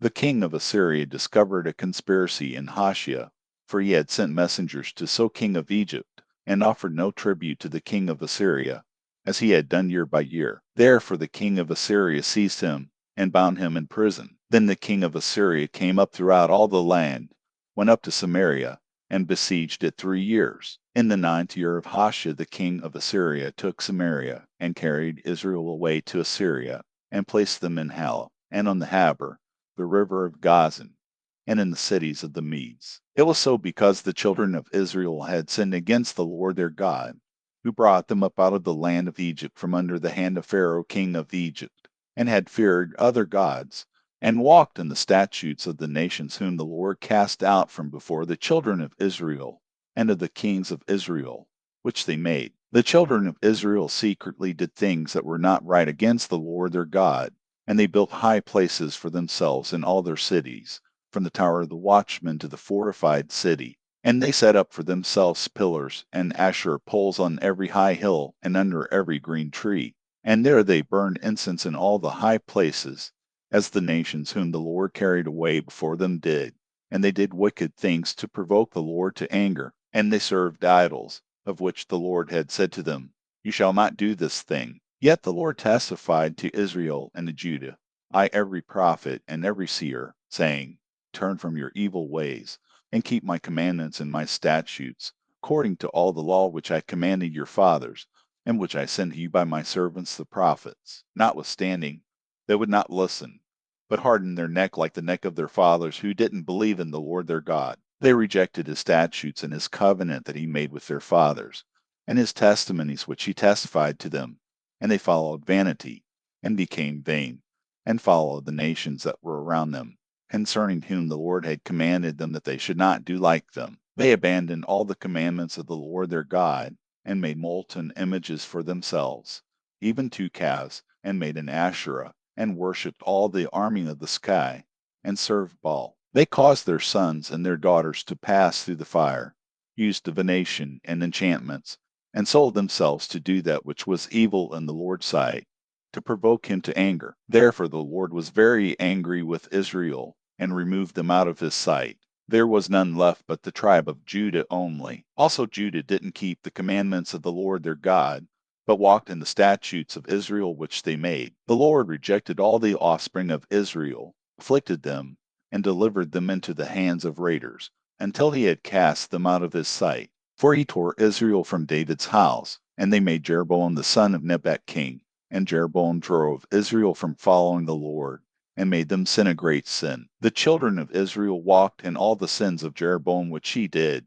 They didn't depart from them, until the Lord removed Israel out of his sight, as he said by all his servants the prophets. So Israel was carried away out of their own land to Assyria to this day. The king of Assyria brought people from Babylon, from Cutha, from Ava, and from Hamath and Sepharvaim, and placed them in the cities of Samaria instead of the children of Israel, and they possessed Samaria and lived in its cities. So it was, at the beginning of their dwelling there, that they didn't fear the Lord. Therefore the Lord sent lions among them, which killed some of them. Therefore they spoke to the king of Assyria, saying, The nations which you have carried away and placed in the cities of Samaria don't know the law of the God of the land. Therefore he has sent lions among them, and behold, they kill them, because they don't know the law of the God of the land. Then the king of Assyria commanded, saying, Carry there one of the priests whom you brought from there, and let him go and dwell there, and let him teach them the law of the God of the land. So one of the priests whom they had carried away from Samaria came and lived in Bethel,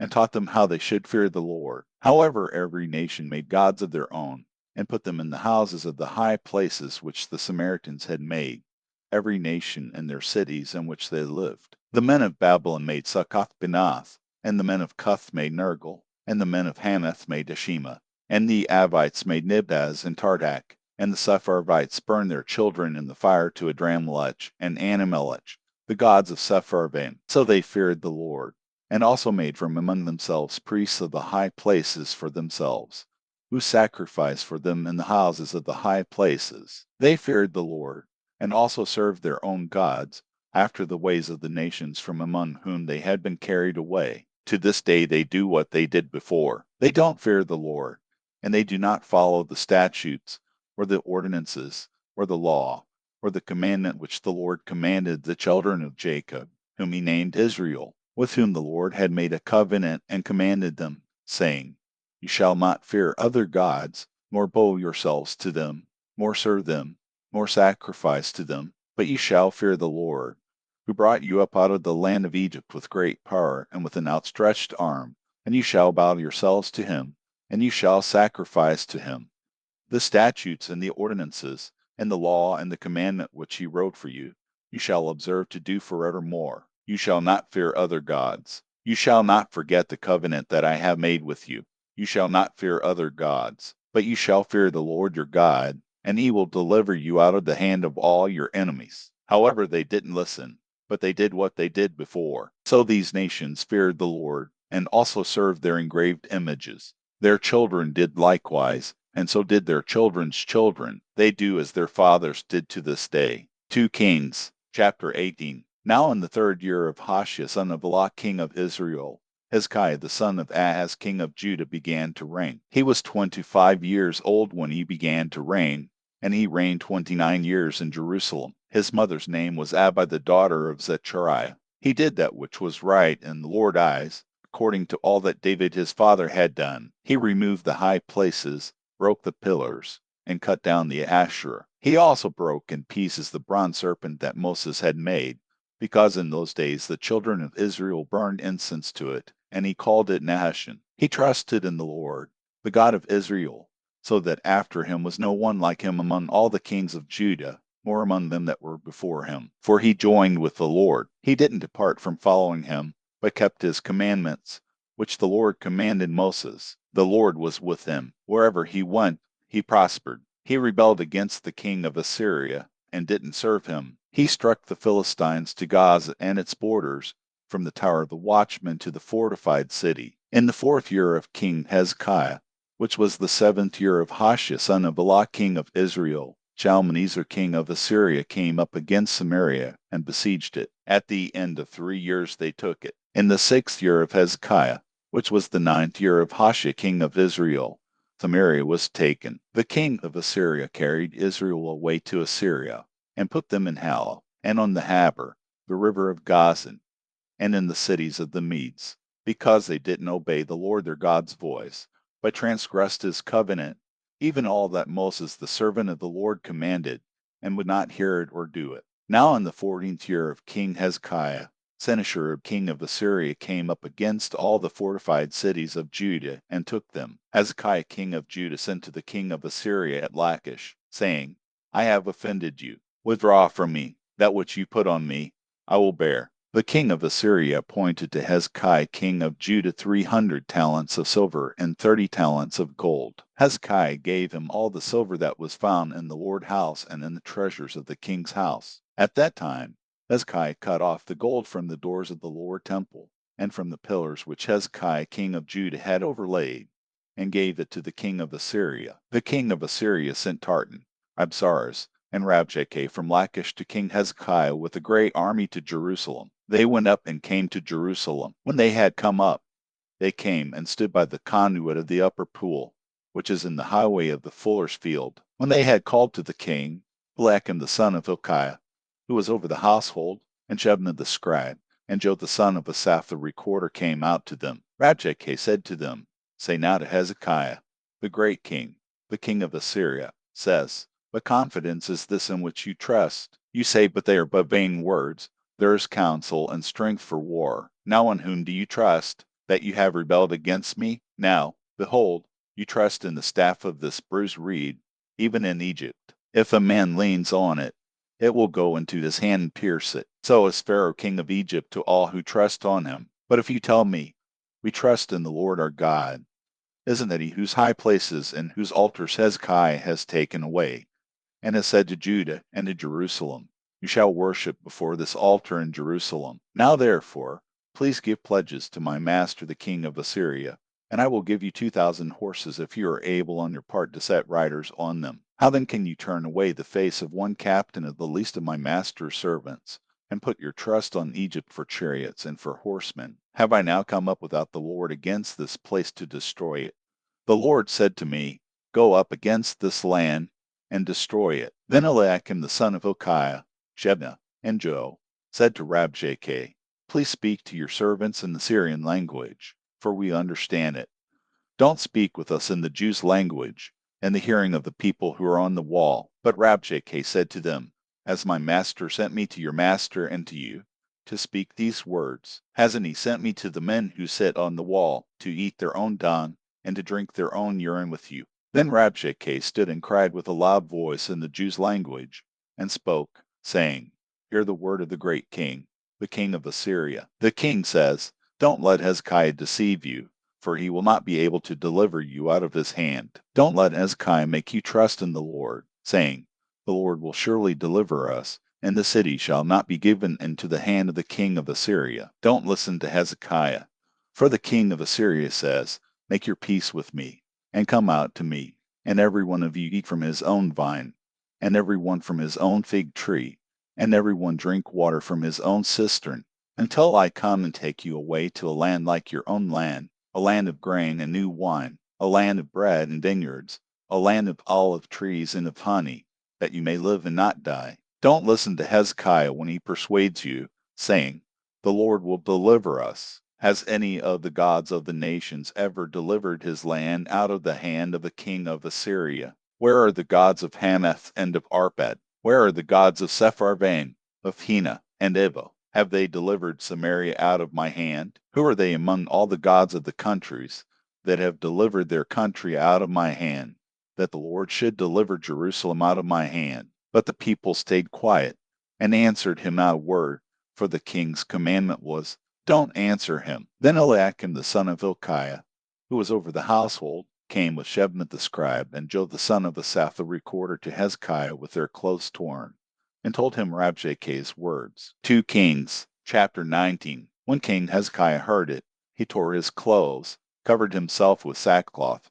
and went into the Lord's house. He sent Eliakim, who was over the household, Shebna the scribe, and the elders of the priests, covered with sackcloth, to Isaiah the prophet, the son of Amoz. They said to him, Hezekiah says, Today is a day of trouble. of rebuke, and of rejection, for the children have come to the point of birth, and there is no strength to deliver them. It may be the Lord your God will hear all the words of Rabshakeh, whom the king of Assyria, his master, has sent to defy the living God, and will rebuke the words which the Lord your God has heard. Therefore lift up your prayer for the remnant that is left. So the servants of King Hezekiah came to Isaiah. Isaiah said to them, Tell your master this, the Lord says, Don't be afraid of the words that you have heard, with which the servants of the king of Assyria have blasphemed me. Behold, I will put a spirit in him, and he will hear news, and will return to his own land. I will cause him to fall by the sword in his own land. So Rabshakeh returned and found the king of Assyria warring against Libnah,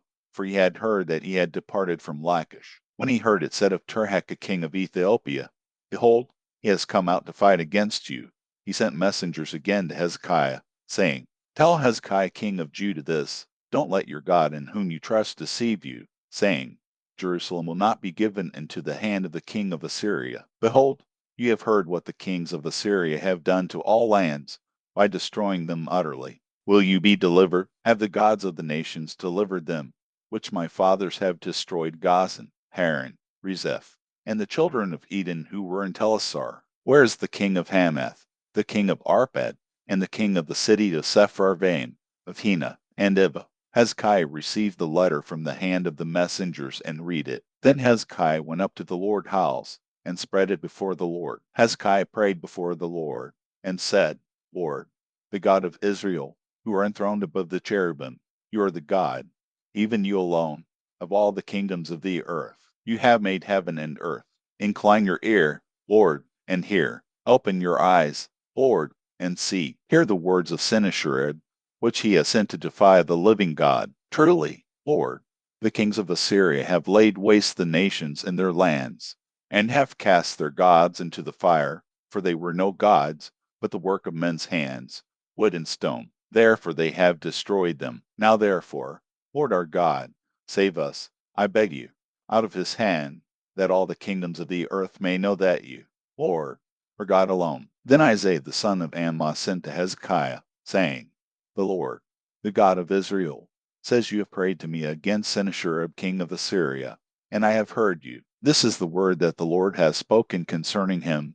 The virgin daughter of Zion has despised you and ridiculed you. The daughter of Jerusalem has shaken her head at you. Whom have you defied and blasphemed? Against whom have you exalted your voice and lifted up your eyes on high? Against the Holy One of Israel. By your messengers ye have defied the Lord, and have said, With the multitude of my chariots I have come up to the height of the mountains, to the innermost parts of Lebanon, and I will cut down its tall cedars and its choice cypress trees, and I will enter into his farthest lodging place, the forest of his fruitful field. I have dug and drunk strange waters, and I will dry up all the rivers of Egypt with the sole of my feet. Haven't you heard how I have done it long ago, and formed it of ancient times? Now I have brought it to pass, that it should be yours to lay waste fortified cities into ruinous heaps. Therefore their inhabitants had little power. They were dismayed and confounded. They were like the grass of the field and like the green herb, like the grass on the housetops and like grain blasted before it has grown up. But I know you're sitting down, you're going out, you're coming in, and you're raging against me. Because of your raging against me, and because your arrogance has come up into my ears, therefore I will put my hook in your nose and my bridle in your lips, and I will turn you back by the way by which you came. This will be the sign to you.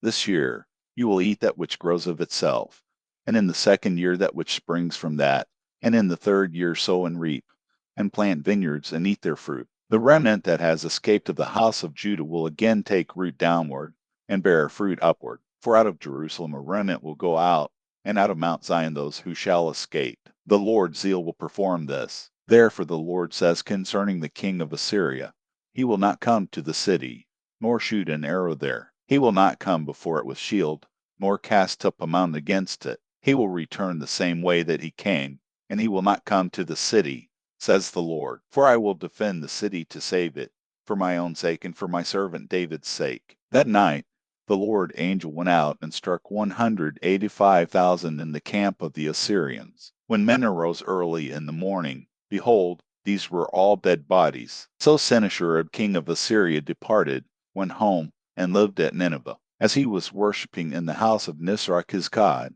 Adrammelech and Sharezer struck him with the sword, and they escaped into the land of Ararat. Esarhaddon his son reigned in his place. 2 Kings, chapter 20. In those days Hezekiah was sick and dying. Isaiah the prophet, the son of Amoz, came to him and said to him, "The Lord says, set your house in order, for you will die, and not live." Then he turned his face to the wall and prayed to the Lord, saying, "Remember now, Lord, I beg you, how I have walked before you in truth and with a perfect heart, and have done that which is good in your sight." And Hezekiah wept bitterly. Before Isaiah had gone out into the middle part of the city, the Lord word came to him, saying, "Turn back, and tell Hezekiah the prince of my people, the Lord, the God of David your father, says, I have heard your prayer. I have seen your tears. Behold, I will heal you. On the third day, you will go up to the Lord's house. I will add to your days 15 years. I will deliver you and the city out of the hand of the king of Assyria. I will defend the city for my own sake, and for my servant David's sake." Isaiah said, "Take a cake of figs." They took and laid it on the boil, and he recovered. Hezekiah said to Isaiah, "What will be the sign that the Lord will heal me, and that I will go up to the Lord's house the third day?" Isaiah said, "This will be the sign to you from the Lord, that the Lord will do the thing that he has spoken.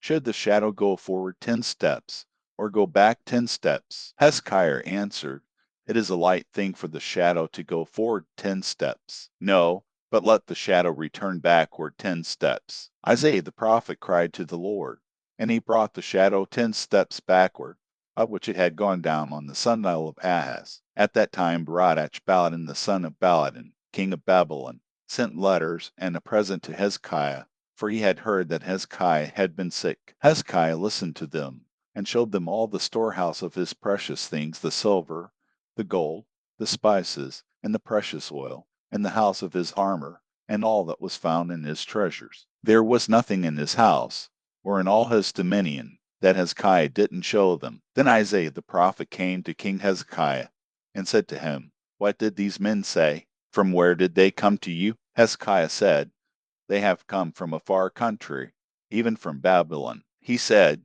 "What have they seen in your house?" Hezekiah answered, "They have seen all that is in my house. There is nothing among my treasures that I have not shown them." Isaiah said to Hezekiah, "Hear the Lord's word. Behold, the days come that all that is in your house, and that which your fathers have laid up in store to this day, will be carried to Babylon. Nothing will be left, says the Lord. They will take away some of your sons who will issue from you, whom you will father, and they will be eunuchs in the palace of the king of Babylon." Then Hezekiah said to Isaiah, "The Lord's word which you have spoken is good." He said, moreover, "Isn't it so, if peace and truth will be in my days?" Now the rest of the acts of Hezekiah, and all his might, and how he made the pool, and the conduit, and brought water into the city, aren't they written in the book of the Chronicles of the kings of Judah? Hezekiah slept with his fathers, and Manasseh his son reigned in his place. 2 Kings, chapter 21. Manasseh was 12 years old when he began to reign,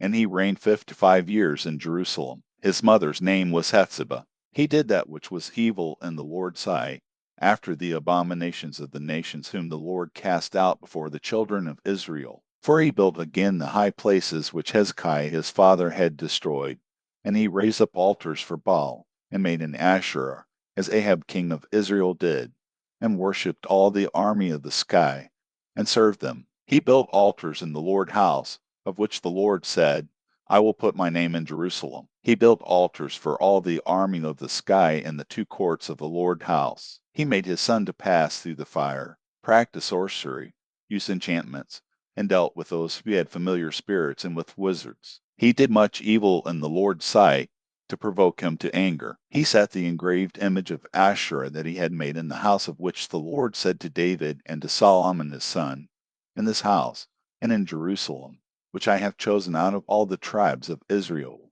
I will put my name forever. I will not cause the feet of Israel to wander any more out of the land which I gave their fathers, if only they will observe to do according to all that I have commanded them, and according to all the law that my servant Moses commanded them. But they didn't listen, And Manasseh seduced them to do that which is evil more than the nations did whom the Lord destroyed before the children of Israel. The Lord spoke by his servants the prophets, saying, Because Manasseh king of Judah has done these abominations, and has done wickedly above all that the Amorites did, who were before him, and has also made Judah to sin with his idols. Therefore the Lord the God of Israel says, Behold, I will bring such evil on Jerusalem and Judah that whoever hears of it, both his ears will tingle. I will stretch over Jerusalem the line of Samaria, and the plumb line of Ahab's house, and I will wipe Jerusalem as a man wipes a dish, wiping it and turning it upside down. I will cast off the remnant of my inheritance and deliver them into the hands of their enemies. They will become a prey and a plunder to all their enemies, because they have done that which is evil in my sight, and have provoked me to anger since the day their fathers came out of Egypt, even to this day. Moreover, Manasseh shed innocent blood very much, until he had filled Jerusalem from one end to another, in addition to his sin with which he made Judah to sin, in doing that which was evil in the Lord's sight. Now the rest of the acts of Manasseh, and all that he did, and his sin that he sinned, aren't they written in the book of the Chronicles of the kings of Judah? Manasseh slept with his fathers, and was buried in the garden of his own house, in the garden of Uzzah, and Amon his son reigned in his place. Amon was 22 years old when he began to reign, and he reigned 2 years in Jerusalem. His mother's name was Meshullemeth, the daughter of Harz of Jotbah. He did that which was evil in the Lord's sight, as Manasseh his father did. He walked in all the ways that his father walked in, and served the idols that his father served, and worshipped them. And he abandoned the Lord, the God of his fathers, and didn't walk in the way of the Lord. The servants of Ammon conspired against him, and put the king to death in his own house. But the people of the land killed all those who had conspired against King Ammon, and the people of the land made Josiah his son king in his place. Now the rest of the acts of Ammon which he did, aren't they written in the book of the Chronicles of the kings of Judah? He was buried in his tomb in the garden of Uzzah, and Josiah his son reigned in his place. 2 Kings chapter 22. Josiah was 8 years old when he began to reign, and he reigned 31 years in Jerusalem. His mother's name was Jedidah, the daughter of Adiah of Bozkath. He did that which was right in the Lord's eyes, and walked in all the ways of David his father, and didn't turn away to the right hand or to the left. In the 18th year of King Josiah, the king sent Shaphan, the son of Azaliah, the son of Meshullam, the scribe, to the Lord's house, saying, Go up to Hilkiah the high priest, that he may count the money which is brought into the Lord's house, which the keepers of the threshold have gathered of the people. Let them deliver it into the hand of the workers who have the oversight of the Lord's house, and let them give it to the workers who are in the Lord's house, to repair the damage to the house, to the carpenters, and to the builders, and to the masons, and for buying timber and cut stone to repair the house. However, no accounting shall be asked of them for the money delivered into their hand, for they deal faithfully. Hilkiah the high priest said to Shaphan the scribe, I have found the book of the law in the Lord's house. Hilkiah delivered the book to Shaphan, and he read it. Shaphan the scribe came to the king, and brought the king word again, and said, Your servants have emptied out the money that was found in the house, and have delivered it into the hands of the workmen who have the oversight of the Lord's house. Shaphan the scribe told the king, saying, Hilkiah the priest has delivered a book to me. Then Shaphan read it before the king. When the king had heard the words of the book of the law, he tore his clothes. The king commanded Hilkiah the priest, Achan the son of Shaphan, Ashbor the son of Micaiah, Shaphan the scribe, and Asaiah the king's servant, saying, Go inquire of the Lord for me, and for the people, and for all Judah, concerning the words of this book that is found, for great is the Lord's wrath that is kindled against us, because our fathers have not listened to the words of this book, to do according to all that which is written concerning us. So Hilkiah the priest, Achan, Ashbor, Shaphan, and Asaiah went to Huldah the prophetess, the wife of Shallum the son of Tikva, the son of Harez, keeper of the wardrobe. Now she lived in Jerusalem in the second quarter, and they talked with her. She said to them, The Lord, the God of Israel, says, Tell the man who sent you to me. The Lord says, Behold, I will bring evil on this place and on its inhabitants, even all the words of the book which the king of Judah has read, because they have forsaken me and have burned incense to other gods, that they might provoke me to anger with all the work of their hands. Therefore my wrath shall be kindled against this place, and it will not be quenched. But to the king of Judah, who sent you to inquire of the Lord, tell him, the Lord the God of Israel says, concerning the words which you have heard, because your heart was tender, and you humbled yourself before the Lord when you heard what I spoke against this place and against its inhabitants, that they should become a desolation and a curse, and have torn your clothes and wept before me. I also have heard you, says the Lord. Therefore, behold, I will gather you to your fathers, and you will be gathered to your grave in peace. Your eyes will not see all the evil which I will bring on this place. So they brought this message back to the king. 2 Kings, chapter 23. The king sent, and they gathered to him all the elders of Judah and of Jerusalem. The king went up to the Lord's house, and all the men of Judah, and all the inhabitants of Jerusalem with him, with the priests, the prophets, and all the people, both small and great. And he read in their hearing all the words of the book of the covenant which was found in the Lord's house. The king stood by the pillar and made a covenant before the Lord to walk after the Lord and to keep his commandments, his testimonies, and his statutes with all his heart and all his soul, to confirm the words of this covenant that were written in this book.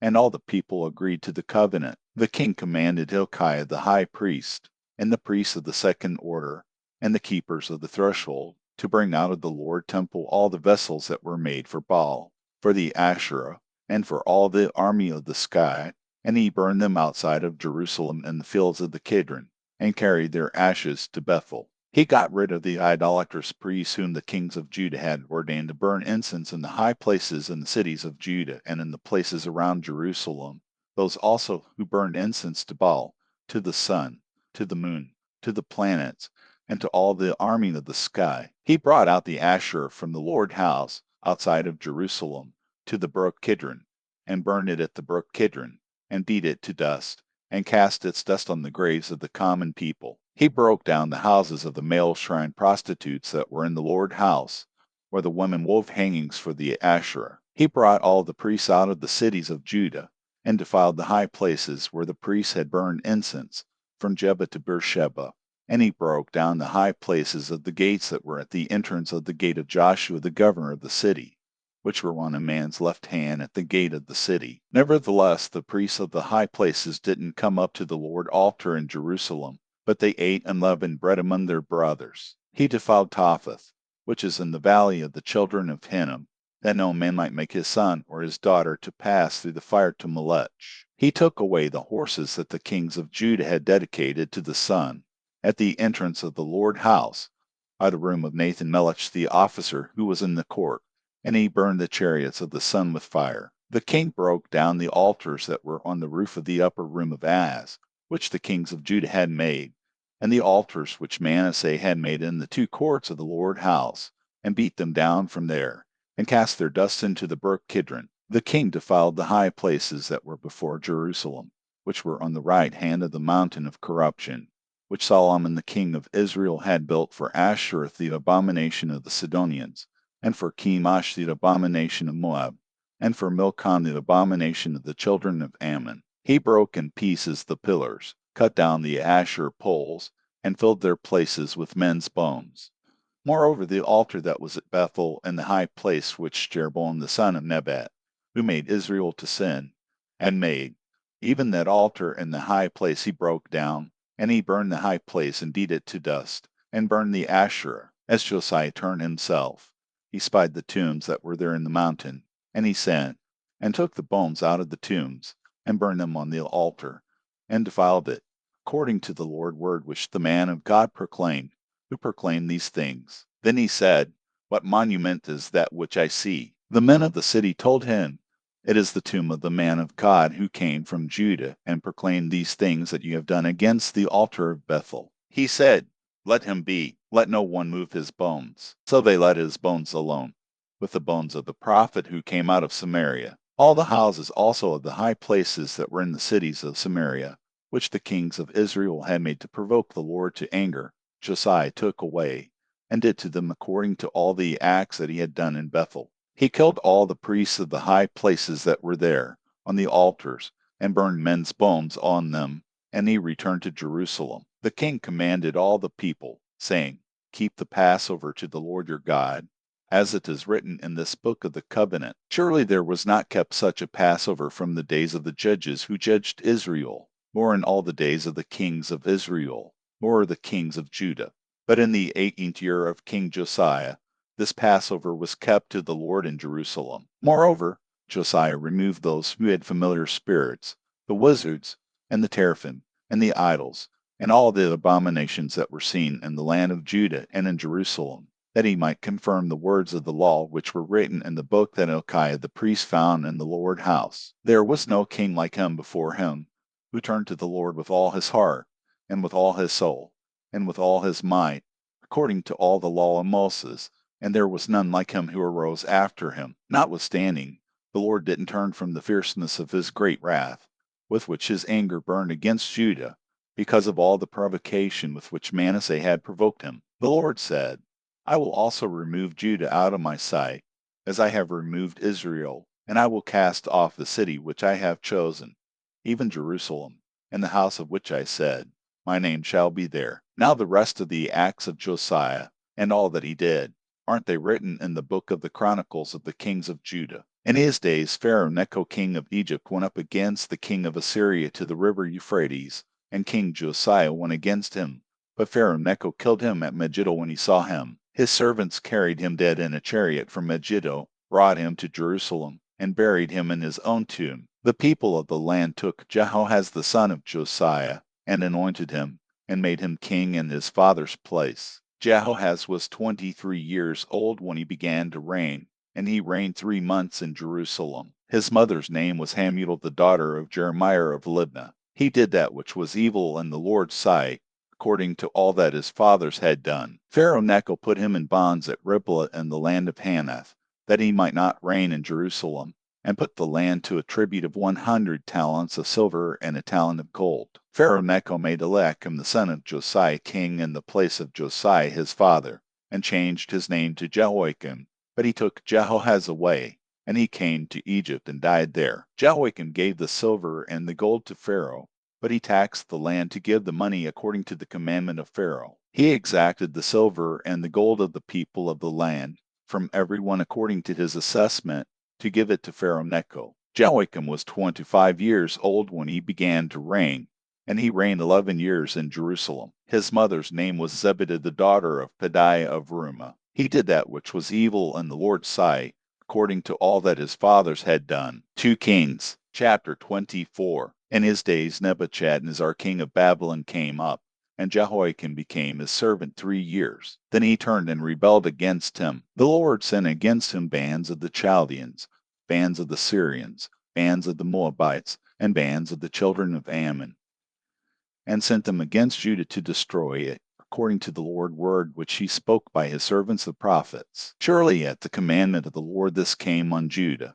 to remove them out of his sight for the sins of Manasseh, according to all that he did, and also for the innocent blood that he shed, for he filled Jerusalem with innocent blood, and the Lord would not pardon. Now the rest of the acts of Jehoiakim, and all that he did, aren't they written in the book of the Chronicles of the kings of Judah? So Jehoiakim slept with his fathers, and Jehoiachin his son reigned in his place. The king of Egypt didn't come out of his land any more, for the king of Babylon had taken, from the brook of Egypt to the river Euphrates, all that belonged to the king of Egypt. Jehoiachin was 18 years old when he began to reign, and he reigned in Jerusalem 3 months. His mother's name was Nehushu the daughter of Elnathan of Jerusalem. He did that which was evil in the Lord's sight, according to all that his father had done. At that time the servants of Nebuchadnezzar king of Babylon came up to Jerusalem, and the city was besieged. Nebuchadnezzar king of Babylon came to the city while his servants were besieging it,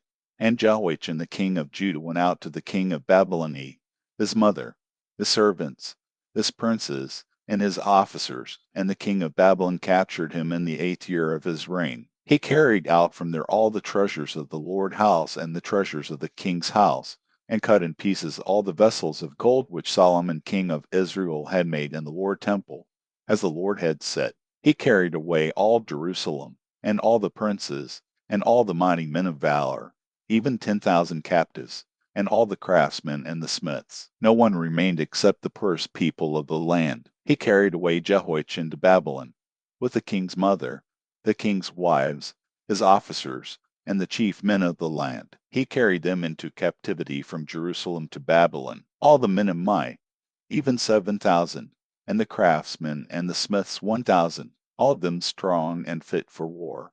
Even them the king of Babylon brought captive to Babylon. The king of Babylon made Mattaniah, Jehoiachin's father's brother, king in his place, and changed his name to Zedekiah. Zedekiah was 21 years old when he began to reign, and he reigned 11 years in Jerusalem. His mother's name was Hamutal, the daughter of Jeremiah of Libnah. He did that which was evil in the Lord's sight, according to all that Jehoiakim had done, for through the anger of the Lord. This happened in Jerusalem and Judah, until he had cast them out from his presence. Then Zedekiah rebelled against the king of Babylon. 2 Kings, chapter 25. In the 9th year of his reign, in the 10th month, in the 10th day of the month, Nebuchadnezzar king of Babylon came, in all his army, against Jerusalem, and encamped against it, and they built forts against it around it. So the city was besieged until the 11th year of King Zedekiah. On the 9th day of the 4th month, the famine was severe in the city, so that there was no bread for the people of the land. Then a breach was made in the city, and all the men of war fled by night by the way of the gate between the two walls, which was by the king's garden. Now the Chaldeans were against the city around it, and the king went by the way of the Arabah. But the Chaldean army pursued the king, and overtook him in the plains of Jericho, and all his army was scattered from him. Then they captured the king and carried him up to the king of Babylon to Riblah, and they passed judgment on him. They killed Zedekiah's sons before his eyes, then put out Zedekiah's eyes, bound him in fetters, and carried him to Babylon. Now in the 5th month, on the 7th day of the month, which was the 19th year of King Nebuchadnezzar king of Babylon, Nebuzaradan the captain of the guard, a servant of the king of Babylon, came to Jerusalem. He burned the Lord's house, the king's house, and all the houses of Jerusalem. He burned every great house with fire. All the army of the Chaldeans, who were with the captain of the guard, broke down the walls around Jerusalem. Nebuzaradan the captain of the guard carried away captive the rest of the people who were left in the city, and those who had deserted to the king of Babylon, all the rest of the multitude. But the captain of the guard left some of the poorest of the land to work the vineyards and fields. The Chaldeans broke up the pillars of bronze that were in the Lord's house, and the bases, and the bronze sea that were in the Lord's house, and carried the bronze pieces to Babylon. They took away the pots, the shovels, the snuffers, the spoons, and all the vessels of bronze with which they ministered. The captain of the guard took away the fire pans, the basins, that which was of gold, for gold, and that which was of silver, for silver. The 2 pillars, the 1 sea, and the bases, which Solomon had made for the Lord's house. The bronze of all these vessels was not weighed. The height of the 1 pillar was 18 cubits, and a capital of bronze was on it. The height of the capital was 3 cubits, with network and pomegranates on the capital around it, all of bronze, and the 2nd pillar with its network was like these. The captain of the guard took Sariah the chief priest, Zephaniah the 2nd priest, and the 3 keepers of the threshold. And out of the city he took an officer who was set over the men of war, and 5 men of those who saw the king's face, who were found in the city, and the scribe, the captain of the army, who mustered the people of the land, and 60 men of the people of the land who were found in the city. Nebuzaradan the captain of the guard took them, and brought them to the king of Babylon to Riblah. The king of Babylon attacked them and put them to death at Riblah in the land of Hamath. So Judah was carried away captive out of his land. As for the people who were left in the land of Judah, whom Nebuchadnezzar king of Babylon had left, even over them he made Gedaliah the son of Acham, the son of Shaphan, governor. Now when all the captains of the forces, they and their men, heard that the king of Babylon had made Gedaliah governor, they came to Gedaliah to Mizpah. Even Ishmael the son of Nethaniah, Johanan the son of Kareah, Sariah the son of Tanhumeth the Netophathite, and Jozaniah the son of the Maacathite, they and their men. Gedaliah swore to them and to their men, and said to them, Don't be afraid because of the servants of the Chaldeans. Dwell in the land and serve the king of Babylon, and it will be well with you. But in the 7th month, Ishmael the son of Nethaniah, the son of Elishama, of the royal offspring came, and 10 men with him, and struck Gedaliah so that he died, with the Jews and the Chaldeans that were with him at Mizpah. All the people, both small and great, and the captains of the forces arose and came to Egypt, for they were afraid of the Chaldeans. In the 37th year of the captivity of Jehoiachin king of Judah, in the 12th month, on the 27th day of the month, Evil-Merodach king of Babylon, in the year that he began to reign, released Jehoiachin king of Judah out of prison. And he spoke kindly to him, and set his throne above the throne of the kings who were with him in Babylon, and changed his prison garments. Jehoiachin ate bread before him continually all the days of his life, and for his allowance there was a continual allowance given him from the king, every day a portion, all the days of his life.